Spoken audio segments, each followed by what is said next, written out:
Bonjour à toutes et tous, et quelques minutes de présentation pour évoquer la nouvelle norme SFP de l'antimyogramme qui se met en place au CHU et qui a des conséquences majeures pour la prescription des antibiotiques. Alors l'histoire, c'est que depuis toujours et dans le monde entier, l'antimyogramme catégorisait des bactéries en sensibles, intermédiaires et résistantes. Suivant le niveau de CMI, vous avez là représenté la distribution d'une population bactérienne d'une même espèce.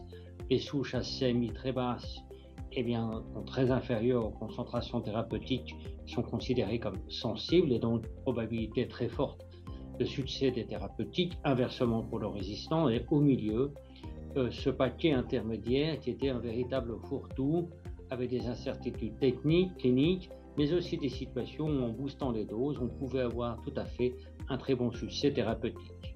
Mais ce mythe, c'était un véritable repoussoir pour les thérapeutes, sauf situation exceptionnelle, essentiellement polyrésistance, polyallergie.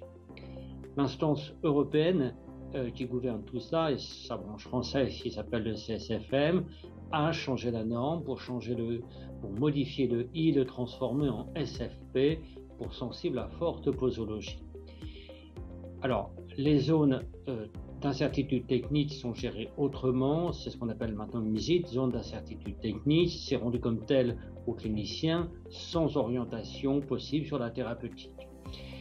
Par contre, restent catégorisées SFP ces bactéries pour lesquelles, en augmentant les doses, le succès thérapeutique doit être là. Alors la réforme est très volontariste et pour certaines paires bactéries antibiotiques supprime même la catégorie sensible. Il ne reste donc plus que SFP et R, précisément pour indiquer que pour ce type de situation, il faut systématiquement utiliser de fortes posologies. À ce stade de la réforme, c'est essentiellement des paires hospitalières, entre guillemets, qui sont concernées, essentiellement chez Pseudomonas aeruginosa, mais attendez-vous dans les mois, dans les années futures, à d'autres évolutions en ce sens, parce que ceci est lié à une reprise des concepts de pharmacocinétique, de pharmacodynamique qui sont validés par les instances. Alors, pour Pseudomonas aeruginosa, qui comporte de nombreux patients du CHU dans de nombreux services, l'impact est majeur. Là, vous avez la norme avant la réforme, avec pour une souche sauvage, c'est-à-dire sans mécanisme de résistance, une pleine sensibilité donc aux molécules classiques, molécules de référence, typiquement la pipera ou la ceftazidime. Et bien tout ceci devient avec la réforme SFP, précisément donc pour insister sur l'importance des fortes posologies. Là où est le bas blesse, c'est qu'un certain nombre de laboratoires en France et en Europe sont passés à la nouvelle norme, mais sans être capables dans leur système d'information de mettre l'acronyme SFP, donc c'est rendu I, au plus astérisé avec une note de bas de page pour expliquer que ça veut dire sensible à forte posologie, et ça peut égarer bien sûr les cliniciens qui se tournent à tort avec des molécules posant des problèmes de toxicité ou d'impact écologique fort ou encore de coûts très élevés s'agissant de nouvelles molécules. Au CHU, le déploiement de SFP se fait par une bascule ayant lieu dans la nuit du 19 au 20 juin, et la très bonne nouvelle, c'est que la bactériologie, les services informatiques sont arrivés à implémenter l'acronyme SFP, ce qui est déjà une forte sécurité sur le système.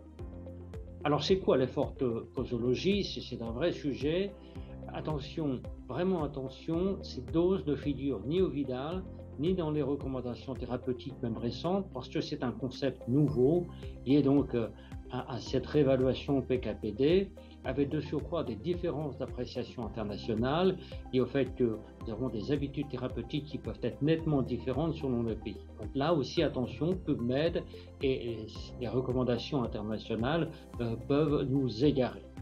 La bonne nouvelle, c'est qu'il y a un référentiel français tout récent, très bien fait, par les différentes sociétés savantes et qui apporte la clé donc thérapeutique. Alors, au CHU, on s'est approprié donc ces recommandations tout en les simplifiant, et on est parti donc du tableau national pour faire un document GEDAI qui vous donne par exemple pour piperactazole qui est très impacté par la réforme et très utilisé, eh bien des explications, comment faire la posologie standard, comment faire la forte posologie, en sachant qu'il y a plusieurs possibilités suivant l'administration discontinue ou continue de la molécule. Alors sur ce tableau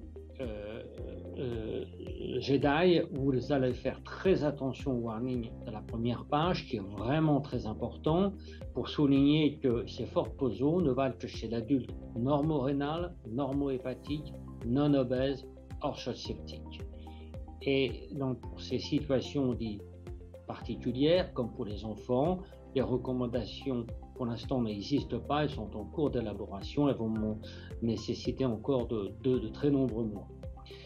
Par ailleurs, un point majeur, c'est que déjà un certain nombre d'entre vous utilisent de fortes posologies pour traiter des infections à localisation particulière, typiquement les endocardites, les méningites, les infections ostéo-articulaires.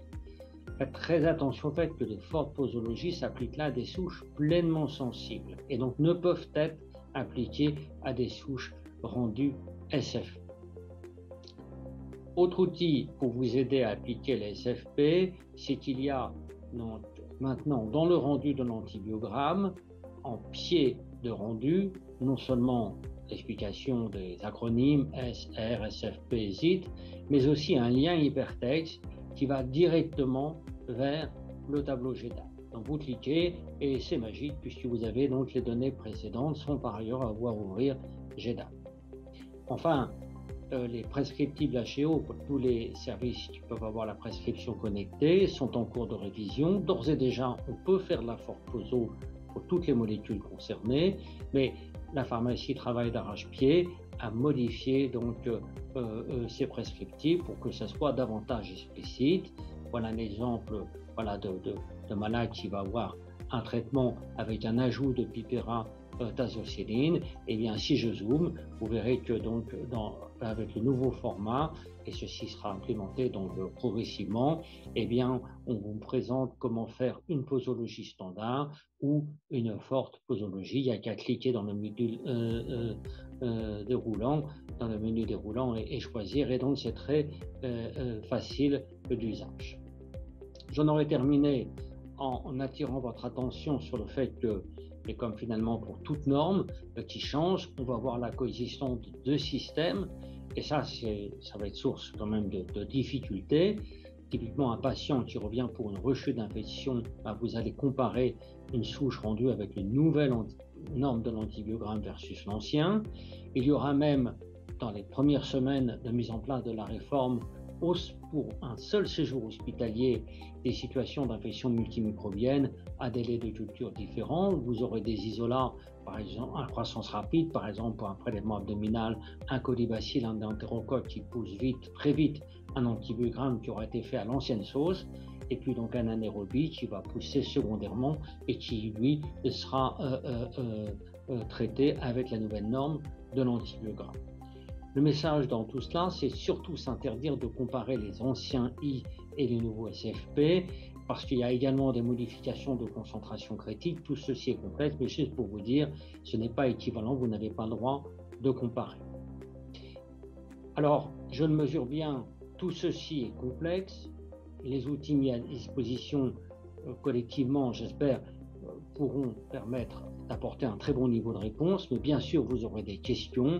Et là, eh bien, l'équipe multidisciplinaire d'antibiothérapie, l'EMA, comme on dit, donc, est là. C'est une structure qui vient de se mettre en place au CHU de Rouen, suivant les instructions ministérielles, pour renforcer encore ce qui existe depuis des décennies, à savoir donc des conseils diagnostiques et thérapeutiques des infectiologues, des conseils depuis le laboratoire de bactériologie et aussi de la pharmacie, en particulier pour tous les médicaments à dispensation nominative.